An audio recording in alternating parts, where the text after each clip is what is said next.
I'm now going to complicate it a little bit, and I'm going to introduce you to one of the most important words in economics, which we will come up again repeatedly, and that word is margin.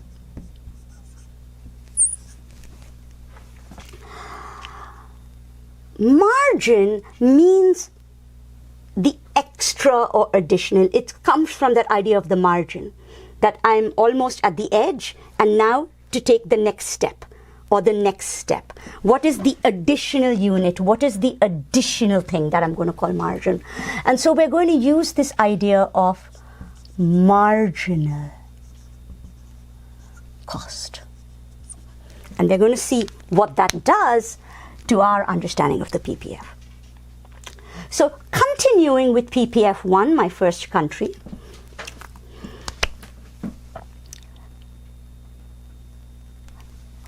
I went from 90 pounds of wheat to 70 pounds of wheat. That was, I lost 20 pounds of wheat in order to get 10 pounds of rice. What that means is each extra, look at that word extra, that's marginal. Each extra pound of rice, 1 pound rice, cost me 2 pounds wheat. If I gave up 20 pounds of wheat in order to get 10 pounds of rice, that means 1 pound of rice was 2 pounds of wheat, right? That's all the idea of the margin is. And I did it by dividing 20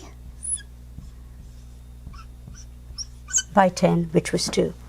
That was the 20 that I gave up, and this is the 10 that I got. So this divided by that. Can you see that that's just the slope? That's all it is. It's the slope. That by that, right? Now, this is a straight line.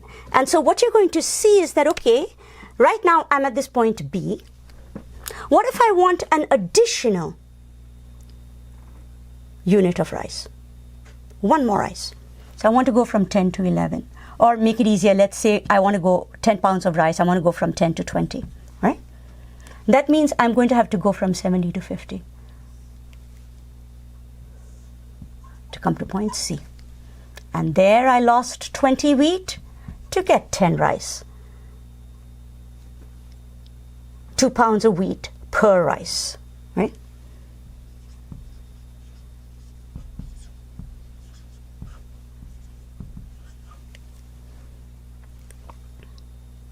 If I wanted to go to 30 pounds, same thing. I would have to give up 20 wheat and get 10 rice to reach D, and so on. Because it's a straight line, I essentially keep on losing 20 wheat for each additional 10 pounds of rice, or I keep on costing me 2 pounds of wheat for 1 pound of rice. So the cost of rice is 2 pounds wheat. That's what it costs me. That's really all the cost of rice is. 2 pounds wheat. That's what I give up. Right? And it's simple in this case because it's a straight line. And this means that this is a situation that I am going to call constant marginal costs. This happens when moving from wheat to rice or vice versa does not have any impact on the productivity of the people who are doing the production, right?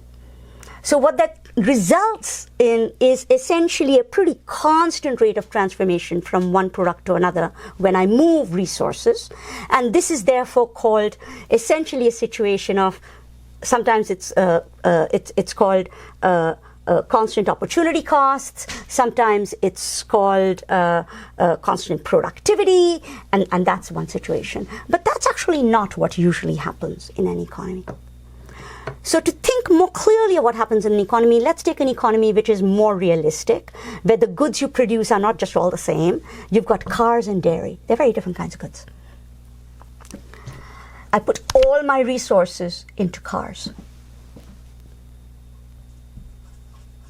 no dairy. I'm right here, all right? And then I say, you know what? I think that I would like 10 pounds of dairy. Now, when I do that, here's something very interesting that happens. I put all my resources into cars. This includes land that's really not that great for cars, but great for dairy. This includes people whose skills are in dairy farmers, but they're producing cars. So the first thing I'm going to do is it's going to be the least productive, the people who are really not that great at producing cars, whom I'm going to pull out and put into dairy production. So I won't lose a whole lot of cars. I will lose just a little bit of cars. Yeah? These guys were not that good at producing cars anyway. So maybe this will go from 100 to 95, right? And I'll get 10. So that's the first thing that happened when I go to B. I lost a little bit of cars. I got a lot of dairy. So in this case, I lost 5 cars. I got 10 dairy. I'm only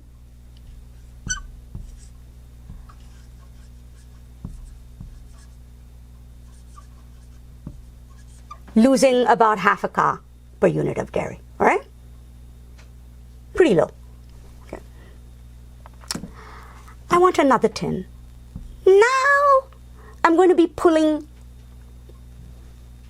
more sort of folks who are maybe not that great at producing cars, but also not that great at producing dairy. So let's say that instead of just going from 100 to 95, I drop to 80. So I've lost 15 in order to get 10 more dairy.